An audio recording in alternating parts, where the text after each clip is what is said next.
Hello, may gabi Bats, to sirs, may gabi Bats 9495. This is your president. So manamig istorya sa officials ni Dr. Isaias Ogas, no? This will be on May 1. Manila lang later.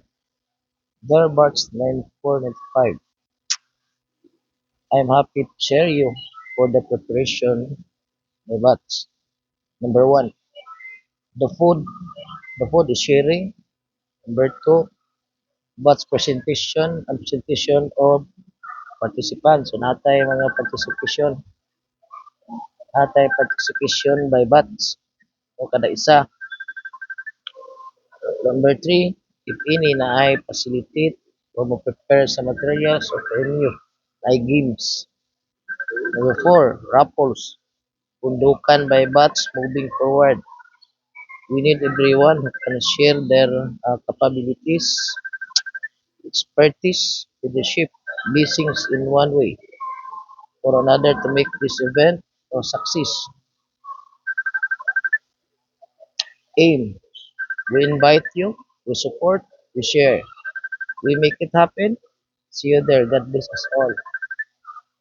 The message is from Merlin, the Secretary Officer, the groups of Dr. Isaias Wagas. Okay, t-shirt color, by much. Si ate, nag-meeting ko. Isa ko, isa ko. Number 1, 1996 to 1995 batch. You wear color of t-shirt is yield. No, yield ang color. Batch 2006 to 2015 wear the t-shirt blue color. Then from 2015 to 2024 wear the t-shirt of white. So according this, ang white na t-shirt diya sa batch 2015 to 2024. Whereas kita na natin t-shirt na white. Pero ang batch 1985 to 1995, ang color sa t-shirt is gold. Gold gild, no? Gold ay red ang 1995 to 2005. Red ang ilang color. 21 no no 2006 to 2015, 2005 to 2015 blue. Batch 2015 to 2024 white. So ang atong grand alumni is from 1985 to 2024. That included 2025 on graduate.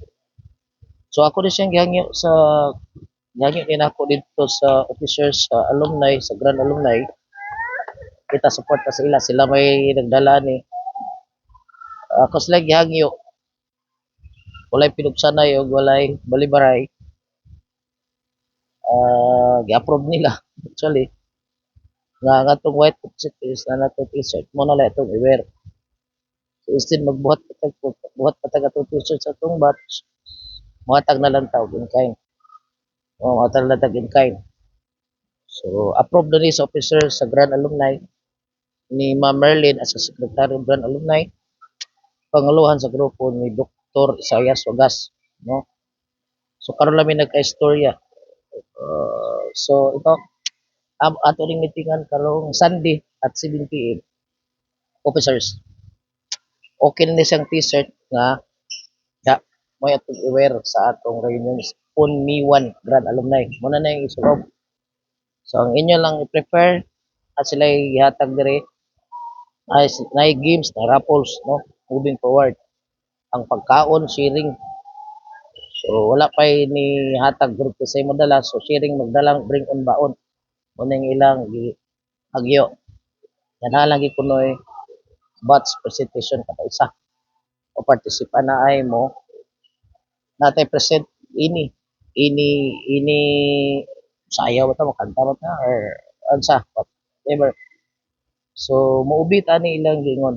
So mo man ilang ibutang So sa diri nga dapit na ay gibasa na ko ilang gi-post sa ako. Humana ko no ang decoration, preparation, mga designs na ako no. Ang kulang na lang mga donation sa pagkaon, uh, prize for games, ug para panghatag sa mga teachers na invited no. Nya mga official sa barangay also invited. Siguro ang barangay Mulaw nga official di ko kay mo sila gibutang kung pila ka ba official. I'm sure sa Mulaw ni nga mga officials.